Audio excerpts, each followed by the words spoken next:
광화문 문화포럼을 참석하기 위해 새벽길을 달려가고 있습니다. 오늘 아침 우리는 한글의 아름다움과 그 속에 담긴 정신을 새롭게 배웁니다. 최영기 박사님의 강의는 단순한 언어 강의가 아니라 우리 민족의 혼을 일깨우는 철학의 시간, 그리고 한글이라는 보석이 얼마나 위대한 유산인지를 깨닫게 해준 순간이었습니다. 15주 학기 강의로도 부족할 만큼 깊고 넓은 내용, 그 열정과 통찰에 진심으로 감사드립니다. 오늘 함께 하지 못한 분들을 위해 박사님께서 기꺼이 나눔해 주신 PPT 자료도 함께 공유합니다. 우리 모두 한글을 다시 배우고 다시 사랑합시다. 드디어 포럼 정신 프레스 센터에 도착했습니다. 최영기 박사의 멋진 강의부터 시작합니다. 우선 이런 자리 불러주셔서 고맙습니다. 가문의 영광이고, 또 특히 여기 제가 모셨던 우리 선배 또 위원장님 또 우리 차관님들 계셔서 더 반갑습니다. 사실 제가 문화부에 근무를 6년 반을 하고 국립국어원에서 30년을 근무했는데요. 문화부에 근무하게 된 것은 전 초대 문화부 장관 이어령 장관님 때문에 문교부에 있다가 문화부에 1월 1일부터 근무를 하게 됐고, 한글날이면 우리 김동호 위원장님 계신데 매년 한 6번 정도를 저희한테 맛있는 저녁을 사주셨어요, 인사동에서. 그리고 이제 여기 신현웅 또 이사장님 계신데 늘 저희 국립국어원 관심 가져주시고, 당시에 예산이 한 2억밖에 안 됐는데 청와대에 계실 때 저희 예산을 거의 뭐 한 100억 가까이를 주셨어요. 그래서 그런 일이 있었고, 오지틀 장관님은 당시에 저희가 한글날 행사를 했었는데 국경일을 만드는데 또 도와주셨어요. 그래서 지금은 이제 5대 국경일에 한글날에 들어갔는데, 오늘은 제가 여러분들께 드릴 말씀은 우리가 그렇게 존경하는 세종대왕 또 훈민정음, 그런데 거기에 얽힌 비밀 이야기를 좀 하고 싶고요.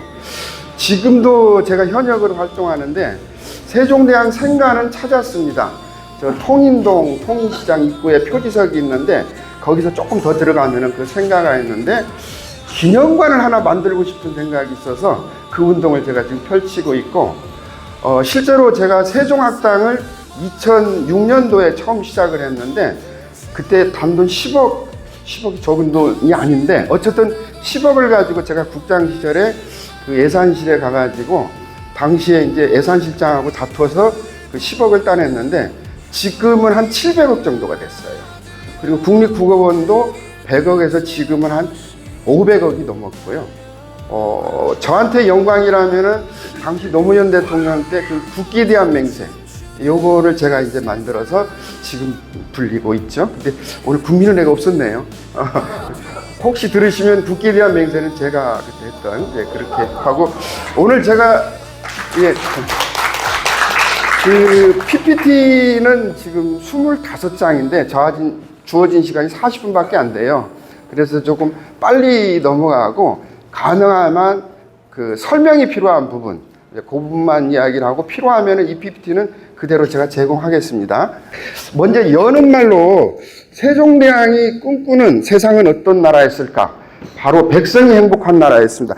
제가 6가지를 가져왔는데, 지난주에 무궁화꽃이 피었습니다라는 김진명 씨하고 같이 이제 저녁을 먹었어요. 세종시는 3일간 한글 축제를 합니다.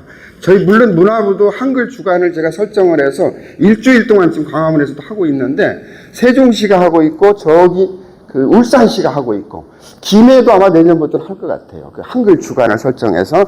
그런데 지금 당시에 세종대왕은 32년 동안 재위를 하셨는데 인재가 가장 많았다는 거예요. 그건 사람을 알아봤던 것 같아요. 아마도 제가 보기에는 우리 김동호 위원장님, 우리 신현웅 이사장님, 오지철 차관님이 저를 알아봐 주시지 않았나. 제가 이제 사무관만 했었는데 그냥 마치려고 했거든요. 그때 어느 날 과장도 주고 국장도 주고, 지금도 제가 몽골에 부총장으로 간 것도 이분들이 아니었으면 제가 갈 수가 없었을 텐데, 몽골 이야기 먼저 하나 하고 갈게요. 가서 제가 2년 반 있었는데 우리 대사들이 저를 다 챙겨줘요. 지금 몽골은요, 대학을 가려면 한국어를 해야 됩니다. 그 350만 밖에 안 되는데 대통령실에 언어정책위원회를 만들었고요. 거기서 이제 제가 회의도 몇 번 참석을 했는데 무조건 한국 걸 따라가라. 참 대단해요. 원나라 때 저희가 그렇게 핍박을 받았는데 이제는 한국을 존경하게 됐다는 거죠. 솔롱고스란 말이 뭐 무지개라는 뜻도 있는데 대한민국을 가리킨다는 뜻이라고 그래요. 이쪽을 다 본받겠다라는 얘기죠. 그래서 저 많은 사람들이 있는데 인재는 넘어가고요. 지식 중심은 제가 이제 왜 이 포럼에 대해서 말씀을 드리냐면은 저희 한 달에 한 번 만나나요? 1898회를 32년으로 나누니까 한 달에 6번 회의를 해요. 저 오늘 강의를 하기 위해서 2달 반을 준비했거든요. 이분은 4시면 일어나서 회의 주제를 하는 거예요.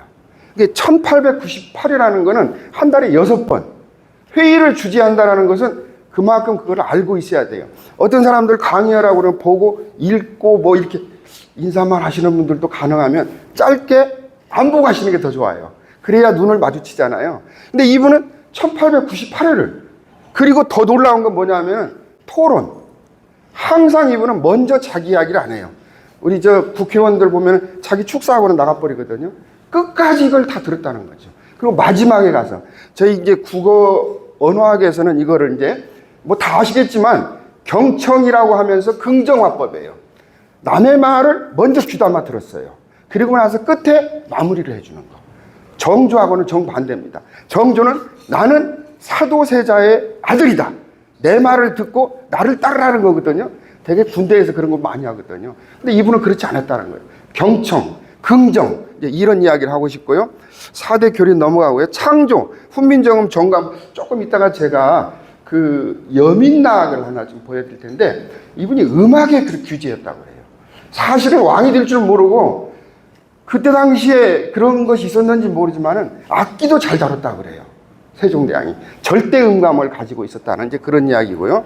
감동 정치도 넘어가고 오늘 핵심은 대동청고입니다. 대동청고 계몽령이란 말이 이 뒷장에 나오는데 거기 가서 다시 말씀드릴게요. 세종학당은 사실은 88개국 256개였는데 우리하고 시스템이 좀 다른 데가 있었어요. 그래서 한 나라를 없애고 지금 252개. 그래도 엄청납니다. 대기자가 지금 뭐 1억에 가깝다고 그래요. 한국어가 그만큼 이제 물론 한류 때문에도 그렇게 됐겠지만 그 기저에는 한국어와 한글이 있다라는 거죠. 넘겨주세요. 이 훈민정음이 30석장인데요. 제가 오늘 여기 작은 거하고 큰 걸 2개를 가져왔는데 이따 한번 보셔도 되고요. 본래는 훈민정음이 이렇게 큰 이렇게 사륙배판이라고 그러나요? 이런 크기였는데 당시에 이게 1940년 경북 안동에서 발견이 됐는데 종이도 없고 이걸 100부를 찍었는데 저희는 이걸로 공부를 했거든요. 지금 이걸 대학이나 대학원에서 가르치질 않아요. 이렇게 우리가 가장 훌륭한 책이라고 그러고 또 훌륭한 분이 만들었다고 하는데 이걸 안 가르쳐요. 그런데 제가 배웠던 이야기를 한번 이야기를 하고 왜 이게 제가 비밀이라는 얘기를 했냐면 아까 그 저기 무궁화꽃이 피었습니다. 김진명 씨는 이걸 미스테리라고 그래요. 한글학교 회장 김주원 씨는 수수께끼라고 그래요. 저는 이제 비밀이라는 얘기를 썼습니다.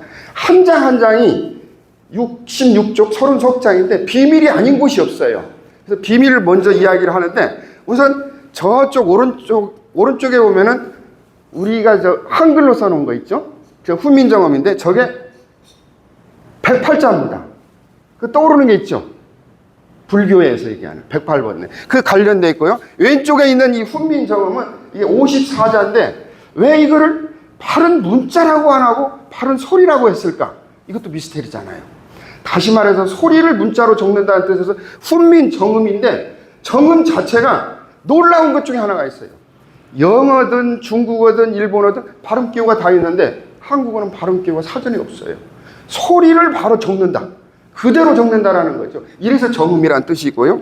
여기에 중간쯤 이렇게 보면은 정통 11년이 나오거든요.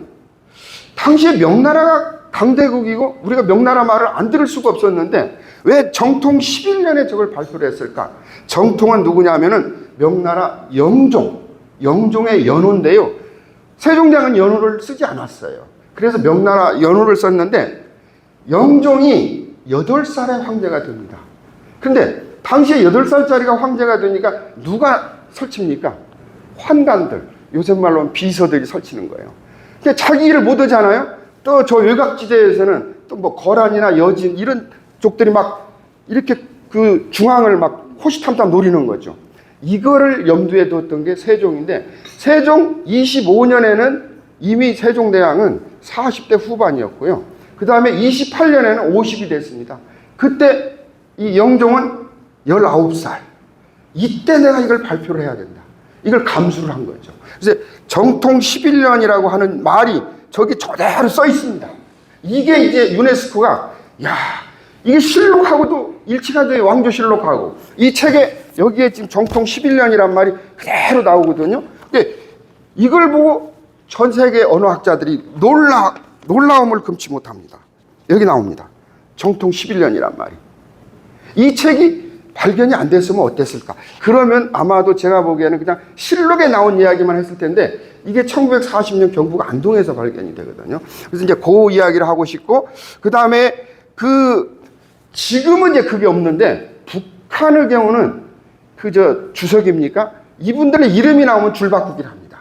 근데 당시에도 우리가 보면은, 저기 어디를 보면은, 그 임금이란 말이 나오면, 바로 대지란 말 저 앞에 있죠? 보입니까? 그러면 이 임금의 지혜라는 뜻이에요. 그럼 줄바꾸기를 하는 거죠. 어명이란 말이 나오면 또 줄바꾸기를 하는 거고요. 그렇게 하는 것이 이제 당시에, 근데 그런 것들도 우리가 좀 알았으면 좋겠다는 거죠. 다 넘겨주세요.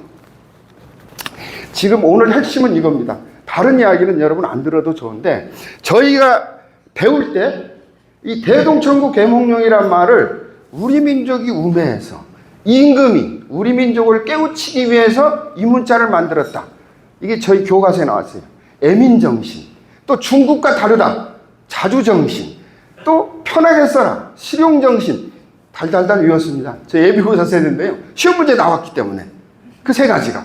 그런데 지금 세종대왕이 들고 있는 여기 광화문에 그 책이 지금 바로 대동천국 계몽룡을 들고 있는데, 제가 글자마당을 만들 때 참여를 했거든요. 56쪽. 그걸 지금 펴들고 있어요. 저 드론으로 찍은 거거든요. 저게 무슨 이야기냐면은, 대동이란 말은 큰 나라에서만 썼어요.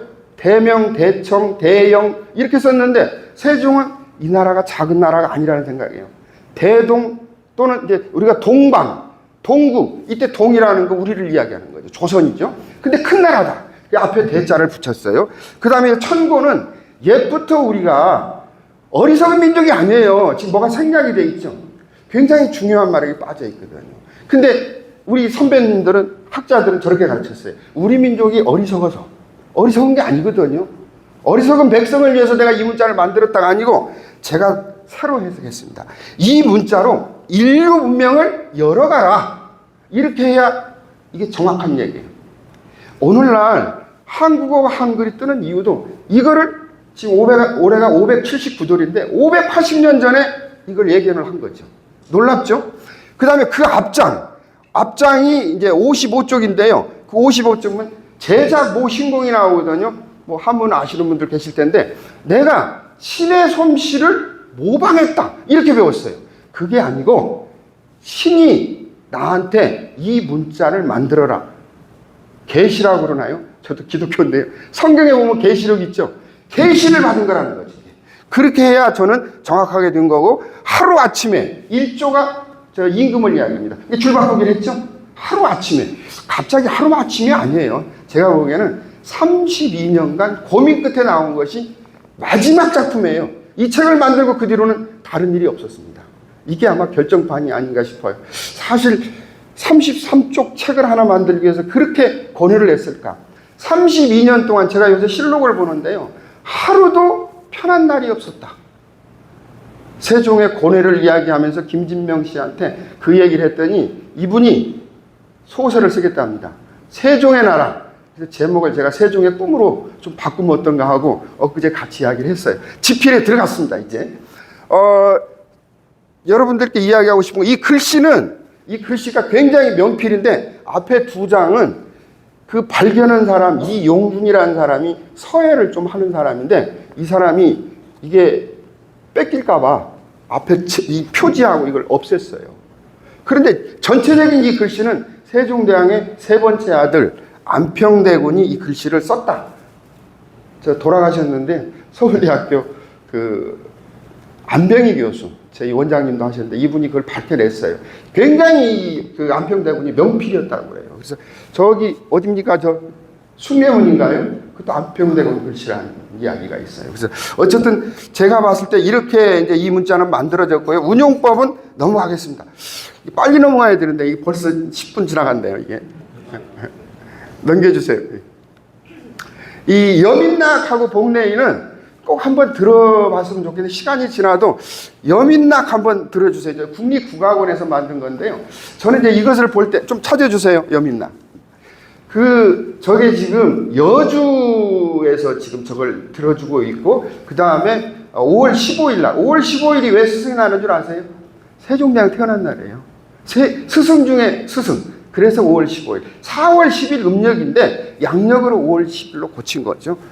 좀 들려주세요. 잠깐만 듣겠어요.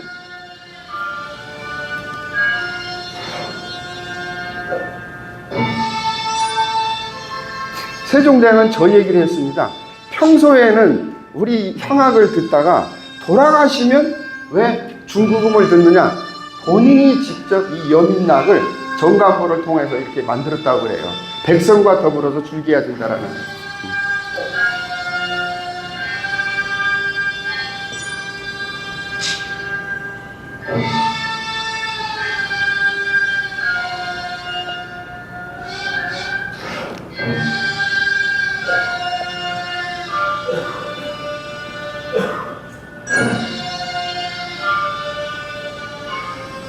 거기까지만 하겠습니다. 이게 그 국립국악원에 들어가면 저 여민낙을 전체를 다 들어볼 수 있는 1시간 정도가 돼요.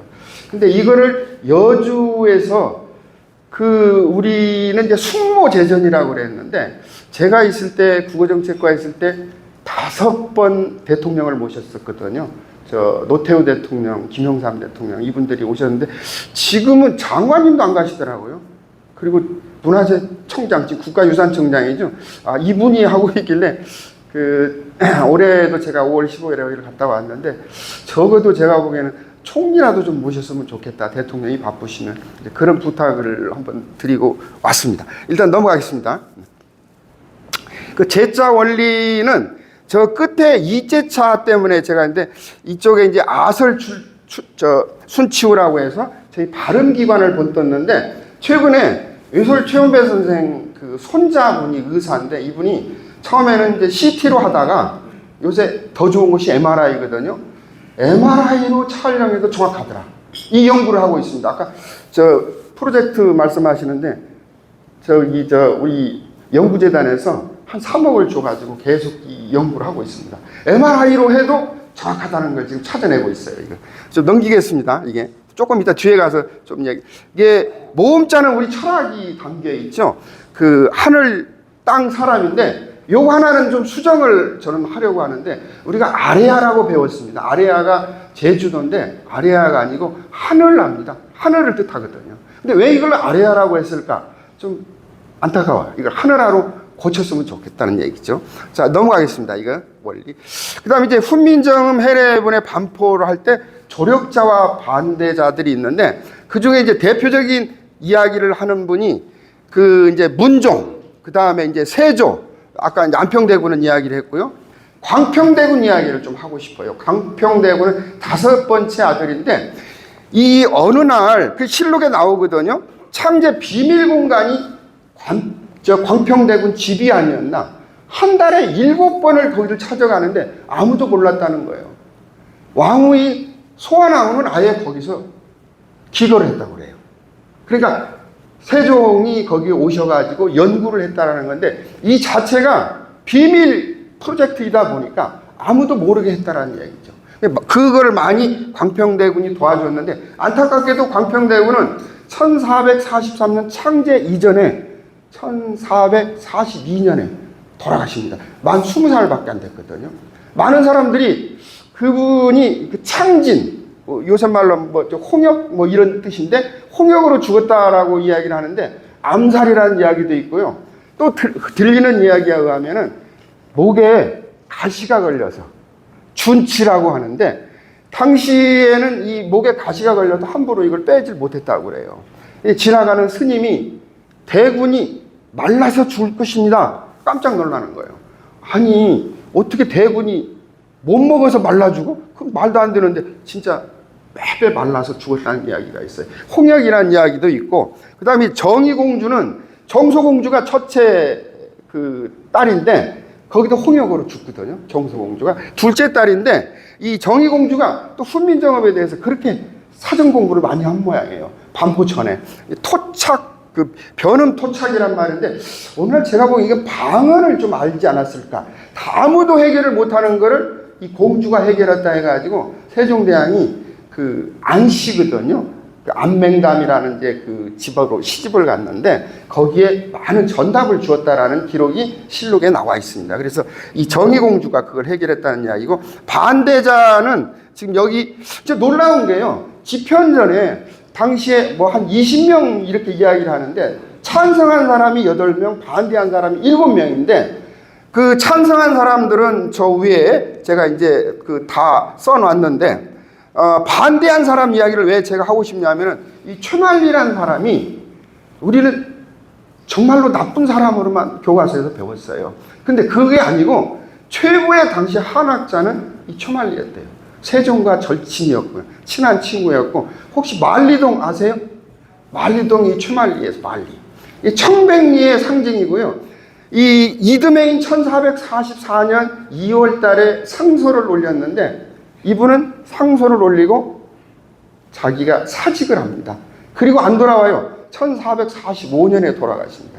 참 안타까워요. 이분도 같이서 더 연구를 했으면 좋지 않았을까라는 이제 그런 생각이 좀 들어가고요. 훈민정음 이 책은 아까 말씀드린 대로 경북 안동에서 발견이 되고 이 책을 지킨 분이 있어요. 이게 누구냐면 전영필이라고 하는 간송미술. 이 한 권이 있었는데 한 십몇 년 전에 한 권이 또 나왔죠. 상주에서.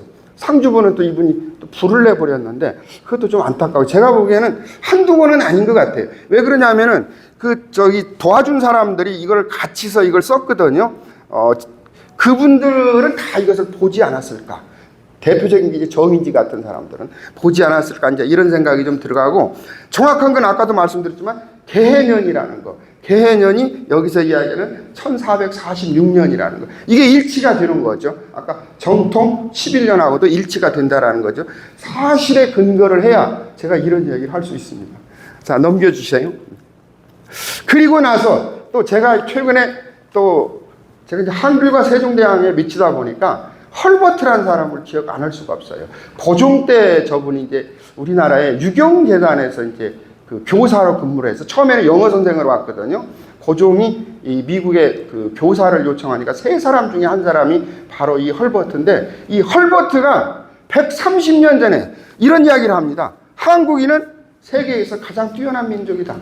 놀라운 거예요. 특히 저 이야기를 합니다. 여기서 제가 쓰지는 않았는데 3.1 운동, 우리 운동이라고 하는데 저는 운동이 아니에요. 3.1 혁명입니다. 혁명. 혁명을 일으킨 분들이고 애국심이 대단하다는 이야기를 헐버트가 합니다. 그리고 미국 그 유니언 스프링필드 유니언에 이거를 발표를 하고요. 3인 필지는 제가 가져오질 않았는데 3인 필지에 놀라운 것들이 많이 나옵니다. 한글이 한자보다 우수하다. 그런데 조선인은 이걸 모르고 있다. 그런 거. 그 다음에 어휘변화 한번 보세요. 버터, 치즈 이런 것을 먹을 수 있는지는 모르겠는데 이런 거를 갖다가 쇠젓기름, 그 다음에 쇠젓떡. 은하수는 제가 좀 아쉬워요. 만약에 저분이 미리네를 알았으면 미리네를 썼을 텐데 별들기라고 하거든요. 그 은하수 이게 별이 떨어지는 모습을 보고 그렇게 이제 이름을 붙인 것도 놀랐고요.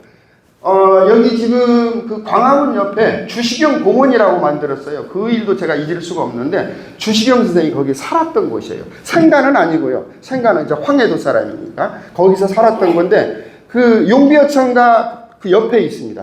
거기에 이제 저게 있는데 그 이 말을 제가 써놨어요. 한글과 견줄 문자는 세상에 어디에도 없다. 최고의 극찬이 아닌가 저는 이렇게 생각합니다. 그리고 나서 이제 이분이 이런 이야기를 하거든요. 한민족이 최초로 발명한 발명품이 5가지가 있는데 한글, 금속알짜, 거북선, 현수교, 폭탄, 뭐 비격 진천래 이런 걸 얘기하겠죠. 이거를 이야기합니다. 한국인처럼 이렇게 똑똑한 민족이 없다라는 얘기를 합니다. 이 3인 필지하고. 그래서 저는 매년 이분을 모시는 그런 행사를 하고 있는데요. 돌아가신 날 지금 어디에 있냐면 양화진에 동에 외국인 묘소에 있거든요. 그 행사를 하고 있고, 그 다음에 12월 달에 이분이 남긴 책을 가지고 독후감대회를 하고 있어요. 제가 8년째 지금 거기 독후감대회 그 위원장을 하고 있는데, 언제 한번 그 헐버트의 꿈, 조선은 피어나리, 이런 책을 한번 보시고 독후감 한번 써주셔도 좋을 것 같아요. 상금이 한 1,000만 원쯤 되거든요. 저 국가보훈부가 지원하고 있습니다. 넘겨주세요. 네. 그 다음에 이제 주시경. 천재는 요절하나 봐요. 저분이 38에 돌아가시는데, 우리 한글 연구의 최초, 말하자면은 문자를 만든 거는 세종대왕이지만 우리나라 사람이 우리말로 연구한 이분은 주시경이 아닌가. 주시경은 놀랍게도 헐버트 선생의 제자입니다. 이승만 대통령, 주시경 선생, 윤치호 선생님이 다 헐버트 제자인데요. 그 중에 이 주시경은 한글에 미쳐 삽니다. 38년 동안 이분이 살아. 근데 여기에 지금 말의 소리하고 말모이 영화가 2019년도에 그 말모이라는 영화가 있는데, 저기 포스터는 가져왔는데 그냥 저걸로 그냥 보시죠. 이게 말을 모았다. 우리가 사전이라는 뜻이거든요. 최원배 선생은 말광이라는 말을 썼는데, 저분은 말모이라고 하는데, 그때부터 우리가 그 사전 작업을 시작하는 거죠. 처음 시작한 분이 이 주시경 선생이에요. 자, 넘기겠습니다. 이분 말이 오르면 나라가 오르다라는 말도 굉장히 말을 바르게 한다. 정치인들이 거짓말하면 안 된다는 얘기죠. 이게. 그래야 나라가 번성한다는 얘기고, 최원배 선생은 제가 지금도 저 한글이 목숨이다라고 하는 것을 지금도 제가 품고 다니는데, 이분은 한글과 그야말로 평생을 같이 산 분이에요. 그 이승만 대통령이 대통령이 되면서 최원배 선생한테 문교부 장관을 하도록 했더니, 그 장관은 외국에 보니까 한 1년, 2년밖에 못 하더라. 저는 국장을 좀 하고 싶습니다. 그래서 편수국장. 한글 첫걸음을 이분이 만드는데 6년간 합니다. 편수국장. 제가 국장을 한 10년쯤 했는데 6년 동안 이분은 그 국장을 하면서 큰 일을 하는데, 우리 말본하고 한글학이라는 뜻인데, 이 금자탑 이런 책을 쓰고요. 명언이 이제 한글은 목숨이다라고. 저거는 어느 음식점에 가서 이 주인장이 이제 예술 선생을 알아보고 그 방명록에 뭐 한자 써달라. 그러니까 저걸 써서 이렇게 남겼다고. 그래서 한글은 우리 결의의 최고의 지적 산물이다라는 이야기를 하고, 저분이 만든 말이 참 많아요. 도시락이라든지 도돌이표라든지, 그 다음에 뭐 이게 넘보라사르라든지 삼각형 네모꼴 이런 거 다 그분이 만든 거예요. 제가 편수국장을 하시면서. 그러니까 그 일본식 한자 말은 다 버렸던 거죠. 그래서 그 최원배 선생은 잊을 수가 없는데, 이분은 민족 교육을 강조를 했고요. 자, 넘겨주세요. 제가 이 시계를 좀 보면서 하겠습니다. 이 사업은 이제 직접 제가 참여를 했던 거예요. 우리 신현웅 이사장님께서 이런 일이 필요하지 않느냐. 그동안 우리 사전은 국가가 만든 적이 없었어요. 사전은 전부 민간 출판사. 근데 지금 생각해 보니까 한편은 이걸 민간 출판사가 계속 갔었으면 어떨까 했는데, 당시에 우리로서는 언어 생활에 혼란이 오니까 주시경 선생이 맞춤법을 만들듯이 우리 사전이 어문 규정을 안 지켰어요. 그래서 이것을 만들어야 된다 해서 112억을 받았는데, 국가가 8년에 걸쳐서 1년에 10억씩 해서 90억을 받았고요. 20억은 두산동화가 자기들이 출판비를 댔습니다. 그래서 112억이 됐는데, 연인은 500명이 여기에 들어가 있고, 표제어는 50만. 어떤 분이 제가 이번에 세종시에 가니까 그런 얘기를 하더라고요. 질문을 기자가 했는데, 왜 우리는 50만 단어밖에 안 씁니까? 그런 얘기를 해요. 근데 사실은요, 우리가 언어 생활하는 데는 2,000개, 3,000개면 돼요. 전문학자들도 2만 개, 3만 개면 됩니다.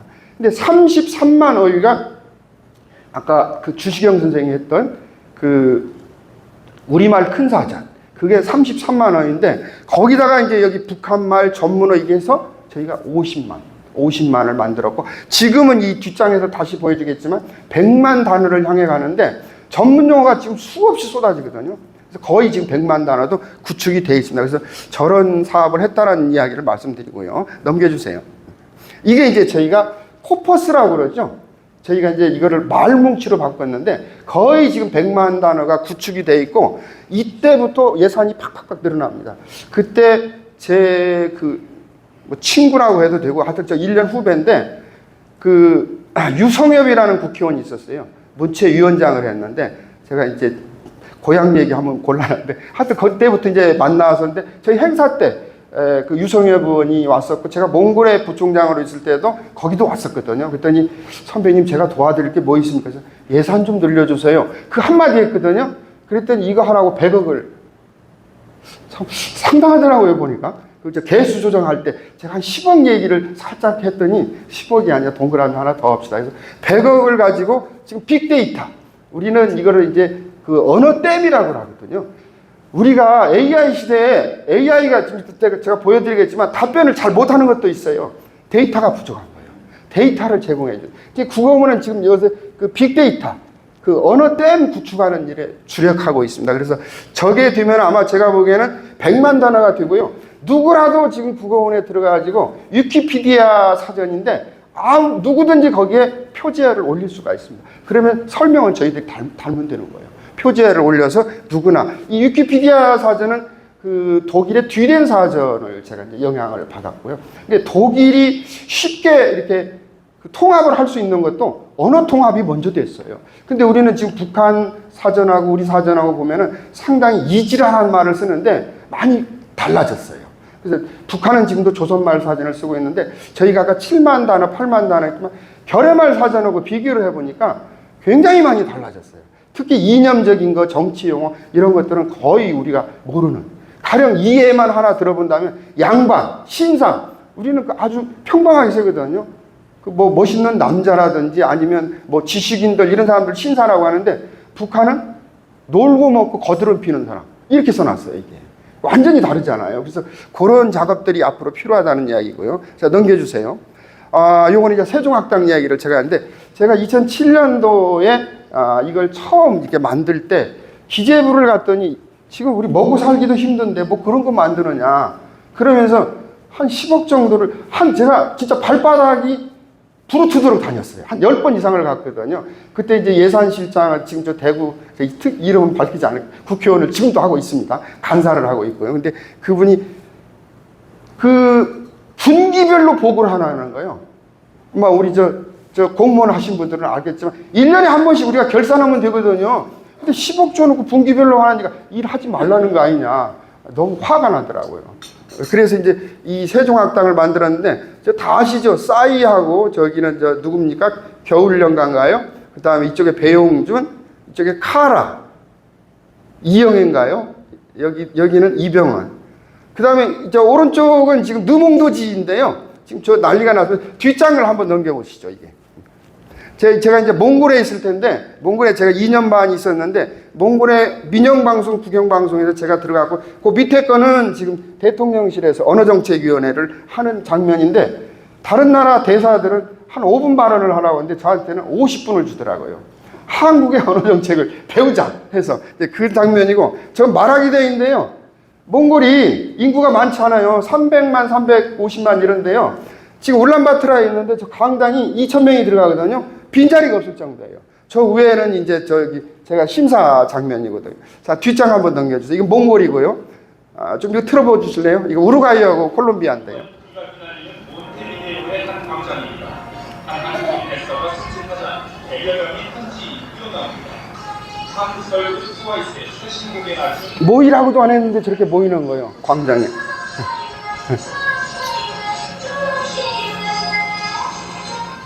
모을 것이다 된 한국 문화가 있는 날 우루과이 회시곡 공연 현장입니다. 다양한 한국 문화 체험 행사의 광장에는 600여 명이 모였고 현지 언론에까지 보도됐습니다. Estudiantes de danza e idioma coreano sorprendieron en la tarde de este sábado con una demostración de K-pop en la plaza de la bandera de Cruces. 같은 날 콜롬비아에서 한국을 차례로 선보이는 수준 높은 민요와 춤 공연이 열렸고 멕시코와 인도네시아, 중국에서는 한국 요리 체험 행사도 열렸습니다. 저게 지금 한 10몇 년 전 이야기예요. 지금은 이제 더 많아졌고요. 2007년도에 제가 처음 시작했던 건데요. 그 다음에 IT 이야기를 제가 좀 오늘 또 두 번째 주제인데요. 이 정보화하고 컴퓨터 코드 문제, 요 이야기를 하고 싶은데 우리나라가 이렇게 발전할 수 있었던 것도 저는 한글의 힘도 크지만 이런 IT의 힘이 아니었을까 이런 생각이 들어가고, 저 위에는 좀 전문 용어니까 좀 넘어가고요. 요 이야기는 하나 할게요. 우리 지금 신현웅 이사장님이 계시니까. 이 완성형 코드는 뭐냐면은 컴퓨터 코드에서 자음과 모음만을 가지고 하는 거예요. 이게 2350자거든요. 근데 조합형은 이 훈민정음 여기에 보면 뭐라고 써놨냐면은 초성, 중성, 종성 이렇게 나오거든요. 근데 그러기 때문에 이것은 11,172자.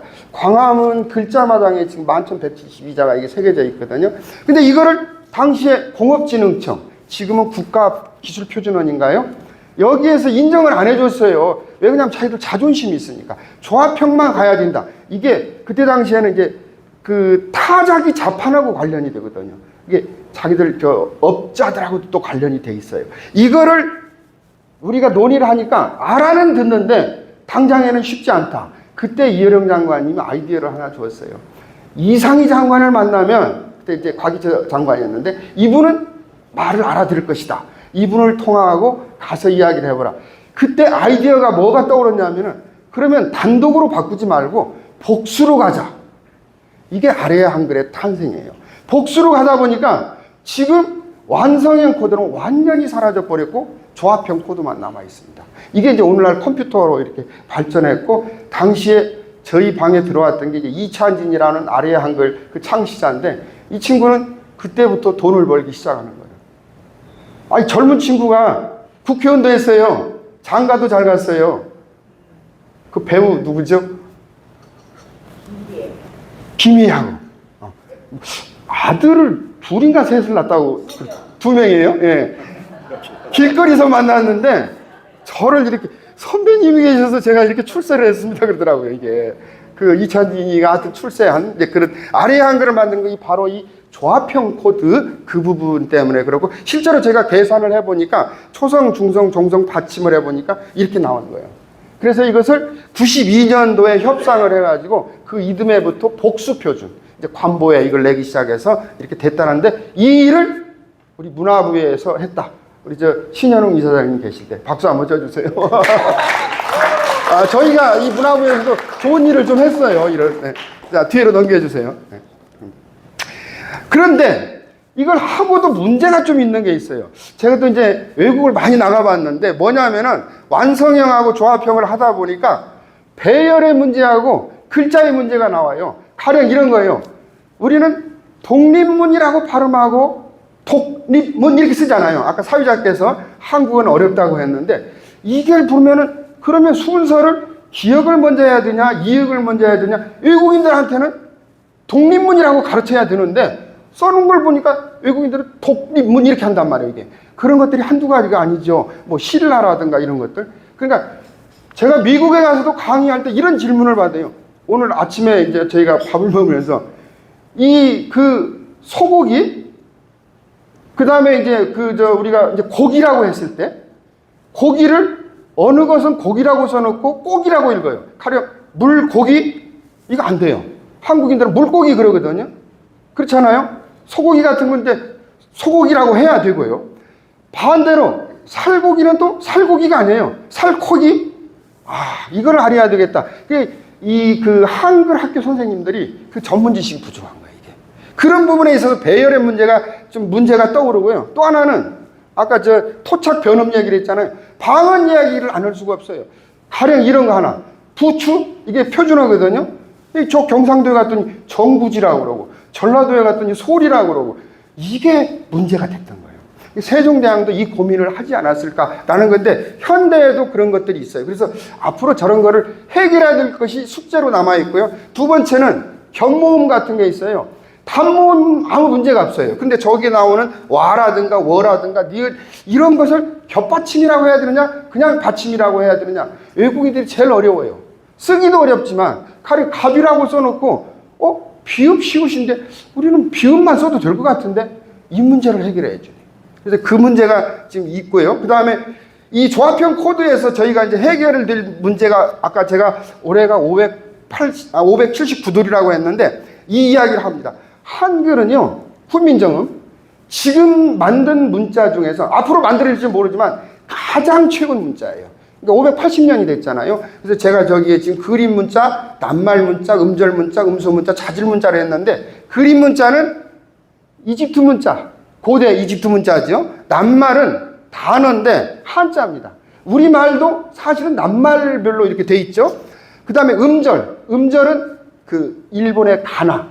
이 가나는요, 한자가 없으면 다 못해요. 쓸 수도 없지만은 읽을 수도 없어요. 그 다음에 음소는 영어 알파벳입니다. 근데 놀랍게도 이 한글은 아까 제가 얘기한 대로 그 기역, 키역, 쌍기역, 가령 이런 예를 제가 들었어요. 그분들한테 설명하면서 우리는 달과 탈과 딸을 음소 하나를 가지고 설명한다.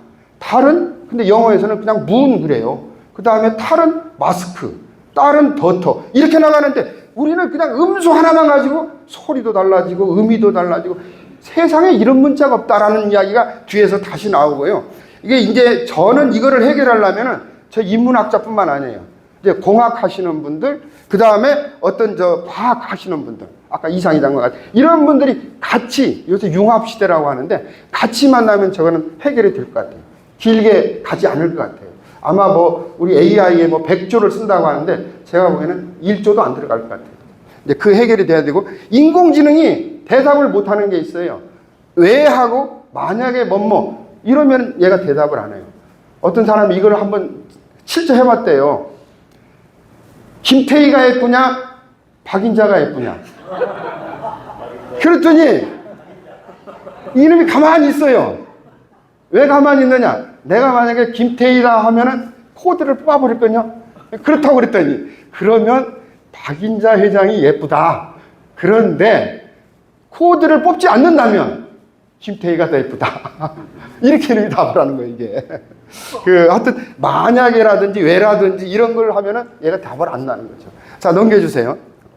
아까 제가 외국인들이 이야기하는 거 전부 놀라운 얘기만 합니다. 세계 최고의 언어학자들이에요. 나이샤워, 보스, 램지, 맥콜리, 샘슨. 그런데 저는 여기서 샘슨의 이야기가 가장 좋다고 봐요. 가장 위대한 지적 결과의 하나라는 얘기죠. 그 다음에 뭐 노마 히데키는 친구인데요. 한글은 소리가 문자가 된다. 지적 혁명이다. 이런 얘기를 하면 직접 제가 제 책을 다 본 거죠. 존 맨은 모든 언어가 꿈꾸는 최고의 알파벳이다. 다이아몬드는 세계에서 가장 훌륭한 알파벳이다. 아니고 제가 아까 자질 문자 이야기를 하면서 달탈 따라냈는데 어떻게 세종대왕은 이거를 수름에다가 니은, 디귿, 니을, 티읕을 썼을까? 그때 영어학자가 저한테 이걸 알려줘요. 당신들 도시 이야기할 때 시티 그러지? 근데 우리 영어학자들은 시티 아니다. 시리. 그러니까 거기서 티귿하고 니을이 같은 계열이라는 거예요. 스파게티도 마찬가지고요. 싸이가 젠틀맨이라고 하는데 영어학자들은 젠틀맨 아니래요. 발음 한번 해보세요. 젠틀맨. 제너맨. 이렇게 니은하고 티귿하고 같은 계열에 노는 거예요, 이게. 어떻게 15세기에 저런 발견을 했을까? 놀랍잖아요? 저는 천재가 하늘에서 뚝 떨어진 것 같아요, 이게. 자, 넘어가겠습니다. 넘겨주세요. 이제 요것도 바로 이제 그 3분법하고 인류가 발명한 가장 위대한 것이 컴퓨터라고 하는데 컴퓨터에 가장 적합한 거. 이게 이제 자음모음인데 거기는 우리는 하나를 더 있어서 3분법이라고 해서 평음, 경음, 격음. 아까 제가 말씀드린 그 달탈딸 그런 예를 했고요. 한글이 첨단 과학 산물의 컴퓨터와 가장 부합한다. 이런 이야기를 하고 있고 그 다음에 못 적는 글자가 없다고 여기 써 있는데 사실은 저는 못 적는 글자가 있어요. 그게 뭐냐면 없어진 순경음 같은 거 있죠. 그걸 살려줘야 돼요. 아래의 한글도 살려야 되고요. 반치음이라고 하는데 이것도 좀 살려줘야 돼요. 어디에 필요하냐? 외국의 말을 적을 때. 지금 우리 뭐 찌아찌아정 이야기하고 뭐 여러 가지 이야기하는데 그 사람들 발음을 몽골 말도 마찬가지입니다. 그걸 적으려고 하니까 이 대사관에서 질문이 많이 왔어요. 그거 좀 적을 수 있게 해달라. 우리는 울란바타르 이렇게 하는데 그 사람들은 이제 우리는 울란바토르. 근데 그 사람들은 울란바타르 이런 게 많이 달라졌어요, 이게. 그런 부분을 적기 위해서 없어진 문자를 살리는 것도 필요하다. 이제 그런 얘기를 하고 싶고요. 넘깁시다. 이게 한 5분 정도 남았는데 이 세종대왕께 이게 질문하는데 인공지능이 답변하는 거예요. 한번 쭉 그냥 눈으로만 보세요. 리더십.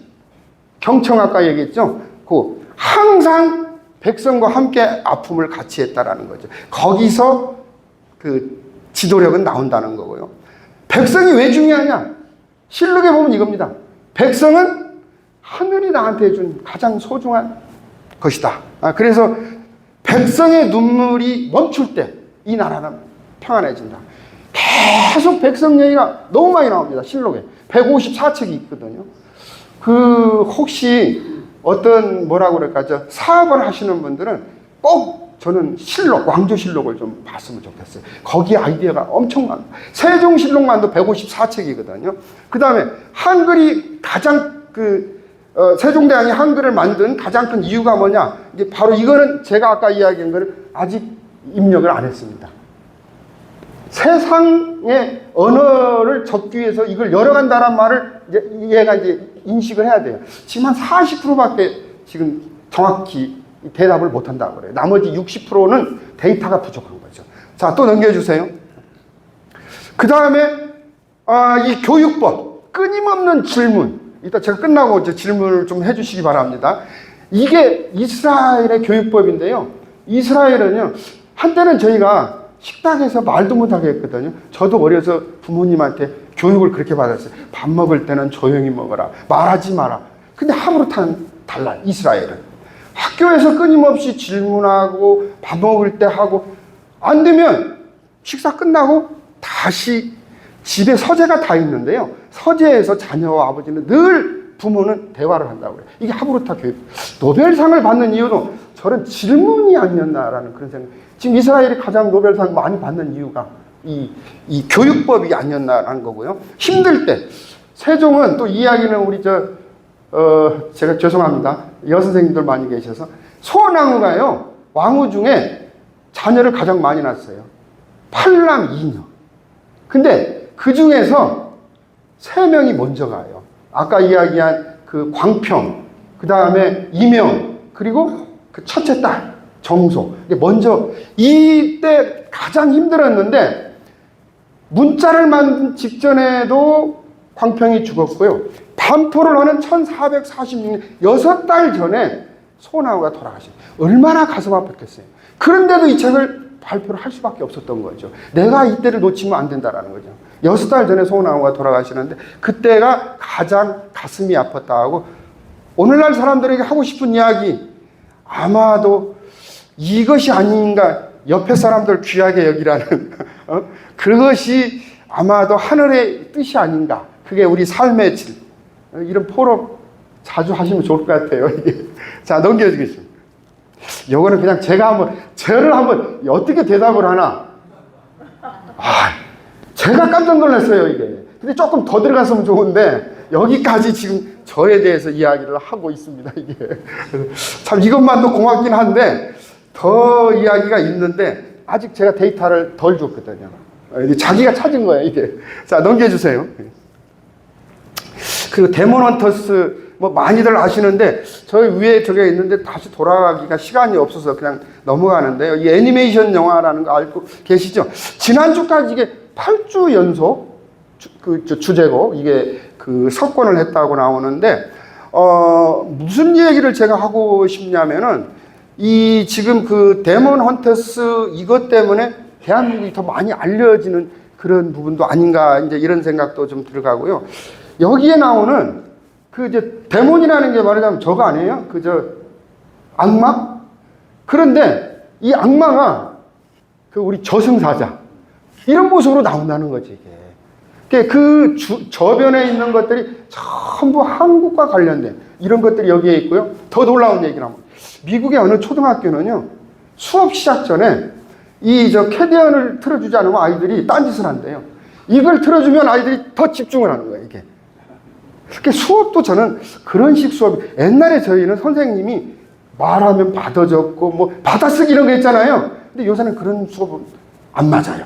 아까 이스라엘 하브루타 교육법처럼 사전에 과제를 주면서 질문할 걸 가져오라든지, 그러면 선생님도 공부를 해야 돼요. 애가 무슨 질문을 할지 모르니까요. 이제 그런 교육법인데, 이 데몬 헌터스 이야기는 이 정도만 하고 넘어가겠습니다. 이게 애니메이션이죠, 이거.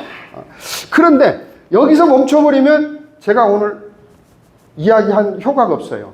이 한글이 완벽한 문자라고 그렇게 많은 사람들이 얘기했는데 개선할 게 몇 가지 있더라는 거죠. 바로 저는 이 고유명사, 이 책을 여러분들이 보실 때 가장 큰 거는 가독성이라고 하는데 이해를 해야 되거든요. 문해력이라고 하는데 이 한글로 쓴 것이 이해가 좀 떨어져요. 그 이유가 뭐냐? 인명, 지명을 똑같은 우리 무슨 체라고 합니까? 명조체로 쓴 거 있죠. 근데 이거를 바꿔달라는 거예요. 일본의 그 가나 같은 경우도 다르죠. 가다카나, 히라카나가. 그 다음에 영어도 다릅니다. 이태리체하고 일반 필기체하고 다르죠. 근데 이런 것을 우리가 해야 되는데 이거를 국어학자가 해야 되나 아니면 그래픽 하는 사람이 해야 되나 이것도 연구 대상이죠. 그 다음에 외래어 표기는 아까 제가 말씀드렸는데 가령 이런 거예요. 지금 다음 주부터 경주에서 외국의 지도자들 많이 오죠? 뭡니까? 에이펙이라고 하는데 아시아 태평양 이쪽을 할 때는 에이펙이 아니라 아센, 아라고 하잖아요. 그런 것들이 있어요. 이게 왜 저걸 아펙 하면 안 됩니까? 에이펙, 아펙. 또 그뿐만 아니죠. 애플. 이걸 아플 하면 안 되나? 사과라고 할 때? 어라운드. 그러니까 영어 같은 경우는 이렇게 발음이 절대 그대로 표기가 안 된다는 거지. 그래서 이런 표기법을 개선해야 되는데 제가 이런 걸 하나 목격했어요. 어느 대학에 가서 강의를 하는데 학생들이 제가 학장님하고 같이 이렇게 커피를 마시고 있는데 계속 들어오는 거예요. 보니까 그 앞에가 화장실이에요. 화장실하고 학장실이 활자체가 비슷해요. 멀리서 보니까 급하니까 학장실로 뛰어들어오는 거예요. 이거 바꿔줘야 되고 이제 저도 죄송합니다. 나이를 먹으니까 글씨가 작으면 안 돼요. 지금 여기 아까 우리 이런 거 만들어줬는데 이게 8포인트 되면 안 보여요. 적어도 12포인트 정도. 이게 나이 드신 분들을 위해서 책을 쓸 때는 글자 포인트를 키워야 된다. 분명히 저는 이거 개선이 필요하고요. 노마자 표기는 넘어가겠습니다. 이게 노마자 표기도 개선이 필요하고요. 그 다음에 글꼴. 세종대왕이 이 글을 만들 때 백성의 문자를 만든다 보니까 글에 기교를 안 부렸어요. 근데 오늘날 한글이 아름답다라고 하는데 여기에 옷을 입혀줘야 돼요. 이거 미술가들이 해야 돼요. 이게 무용하시는 분들이 또 이거 해줘야 돼요. 그러니까 이 한글의 아름다움을 찾아줘야 된다는 거죠. 이게 제가 여기 히읗, 저는 알파벳 중에 가장 아름다운 것이 이 히읗이 아닌가. 금박으로 하나 이걸 하고 다닙니다. 이게 히읗. 그래서 이런 그 글자꼴, 그 다음에 물자의 모양 이런 거 필요하고요. 그 다음에 글자가 아까 깨진다고 그랬잖아요. 마이크로 컴퓨터사가 만약에 2350자였으면 같이 통용했을 거예요. 근데 11172자라고 하니까 손들어 버렸어요. 그러니까 이거를 개선을 해줘야 호환이 되는 거예요. 글자가 깨지지 않도록. IT 강국이 그걸 못하고 있다는 것이 좀 안타깝죠. 그 다음에 무문자 국가. 한글을 세계화하지 말고 한글을 나눔 운동을 하자. 우리 자꾸 죄송합니다. 신현욱 이사장님 지금 8개월인가요? 음악 방송 하시잖아요. 나눔 운동. 우리 음악도 나누듯이 이 글자도 나눠야 되는데 제일 지금 쉬운 나라가 저는 볼리비아라고. 볼리비아는 대통령이 지금 요청을 하는 거거든요. 볼리비아, 인도네시아 아까 찌아찌아족이 했고요. 태국, 나후족, 그 다음에 동티모르, 떼뚱종 이런데 우리가 같이 좀 나누자. 한글처럼 우수한 문자가 없기 때문에 저는 이게 가능하다고 보는데 이 나눔 운동을 국가 차원에서 좀 했으면 좋겠다는 거죠. 자, 넘기겠습니다. 거의 다 끝났는데요. 이게 또 제 자랑인데 제가 2006년도 한글날이 오차관님이 계신데 국경일이 됐을 때 그때 무슨 사업을 하면 좋을까? 560돌이었거든요. 올해가 579돌이니까 19년, 20년 전에 이제 저거 했을 때 제가 기념주화를 하나 만들자. 이거를 한국은행에 제안했더니 한국은행 무슨 행사 있을 때 기념주화 만들거든요. 저보고 그러면 아이디어를 하나 가져오라는 거예요. 아니, 저는 제안만 했지 아이디어까지 저보고 요구하느냐. 그래서 제가 찾다가 저걸 찾았습니다. 최원배 선생님의 아까 이야기한 한글 가라고 그 밑에 나와 있는 것은 고전대감이라고 화폐도감이에요. 거기서 이걸 찾아보니까 효제예의가 나와요. 효제예의는 논어에 대한 이야기예요. 효제, 충신, 예의, 염치. 논어를 8자로 축약하라. 이렇게 할 수 있는데 이 8자를 못 쓰니까 효대 예의를 넣은 거예요. 그래서 이거를 쟀더니 굉장히 좋다고. 앞면은 그렇게 하는데 뒤에는 뭘 했습니까? 뒤에는 그냥 자음자, 둥글 옆에는 모음자. 그렇게 해서 이게 도안이 된 겁니다. 그런데 이게 5만 개를 만들었는데 기념주 하나 만들면 5만 개가 유통이 안 돼요. 한 10억 정도가 유통이 안 되는 거죠. 이게. 전부 제가 오늘 하나 저 가져왔는데요. 자기 산업 속에 넣어놓는 거예요. 근데 바로 2년 뒤에 부산 백스코에서 세계 기념주화 대회를 했는데 이것처럼 의미가 있고 아름다운 주화가 없다. 대상을 주는데 이 돈잔치라서 그런지 상금이 10억이더라고요.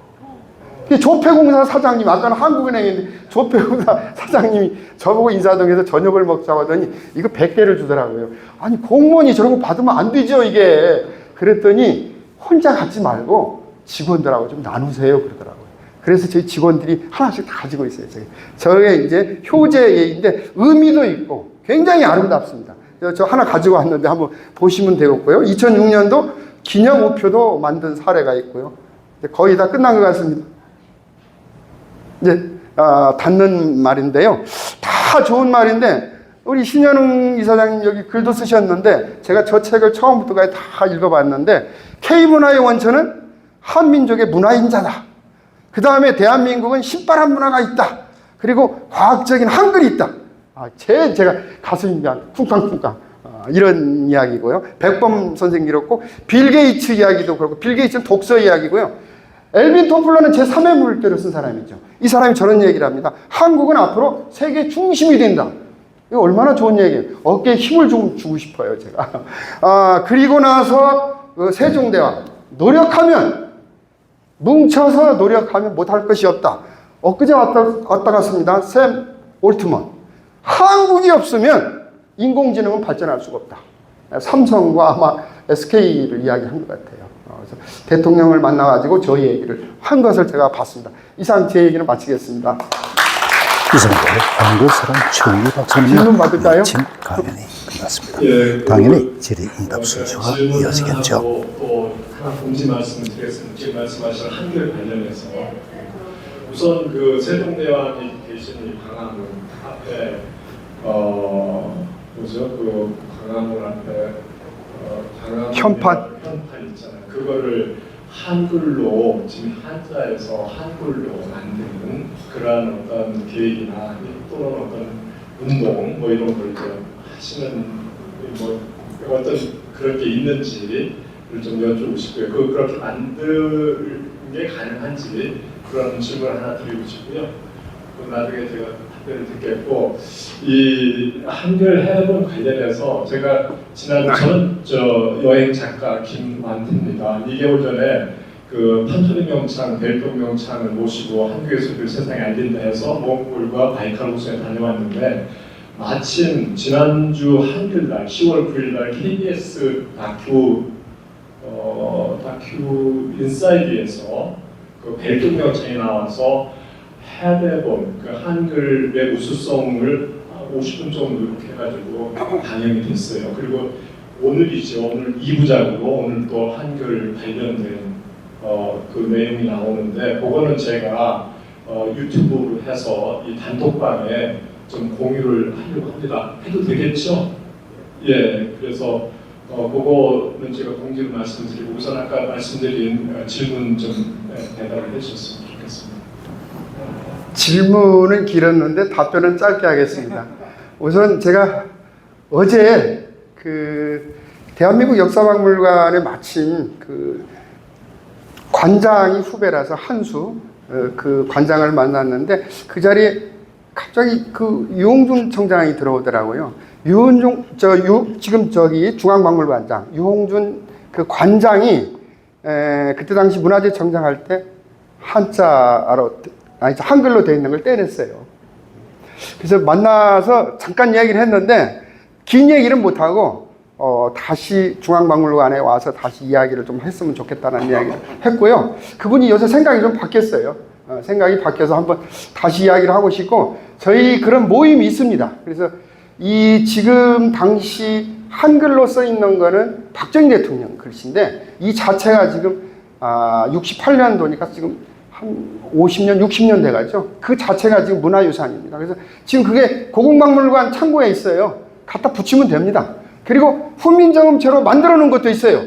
붙이기만 한다면 저희가 아주 잘 만들었습니다. 붙일 수 있습니다. 그래서 가능성이 있다라고 봅니다.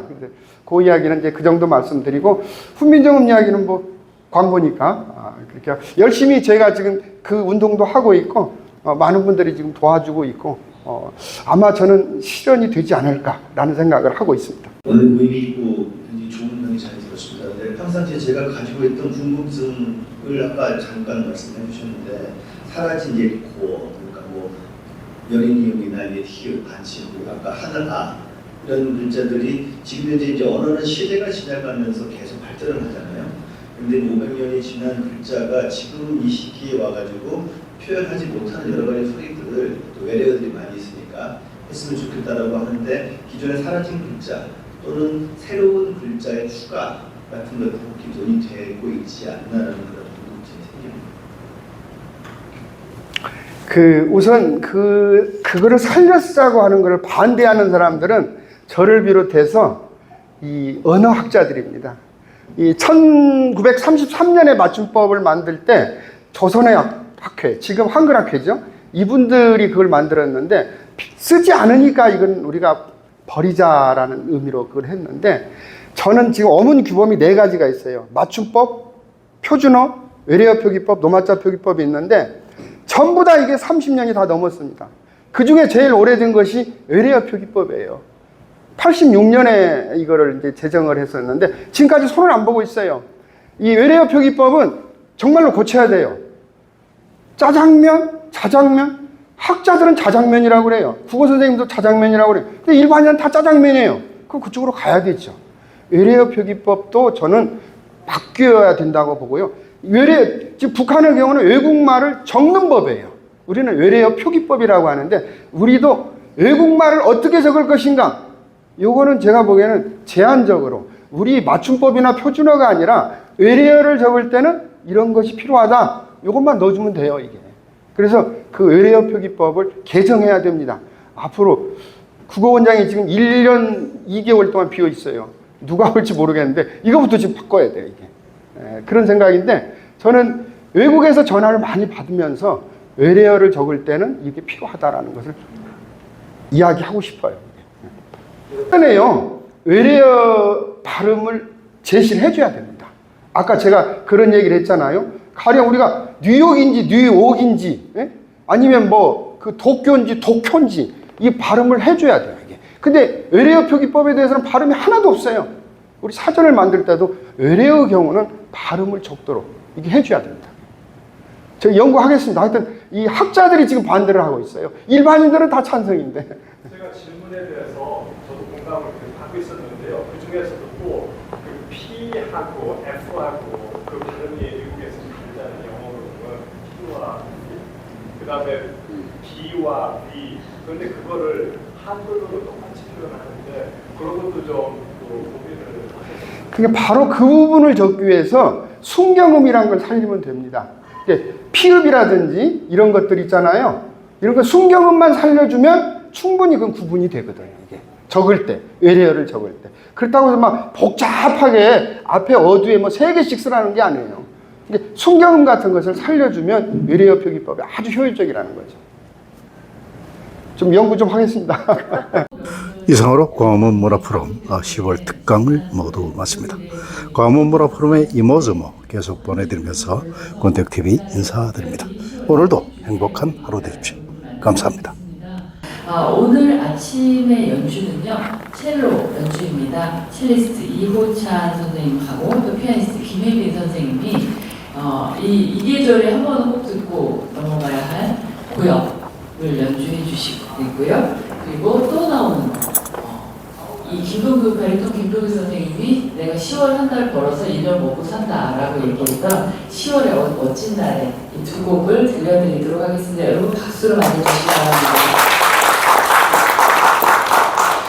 네, 안녕하세요. 첼리스트 이호찬입니다. 먼저 이렇게 아침에 연주할 수 있게, 선생님 앞에서 연주할 수 있게 되어서 너무 영광이고요. 사실 이 말씀해주신 저런 내용들을 제가 조금 위트 있게 설명을 하고자 했는데 먼저 다 해주셔서 저는 연주를 성심성의껏 해보도록 하겠습니다. 저는 먼저 고역, 그 다음에 두 번째 순서로 시원해하는 멋진 날에 이렇게 기대드리도록 하겠습니다. 감사합니다.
10월 달에 좀 좋은 강의 해주신 우리 최영기 박사님께 감사를 드립니다.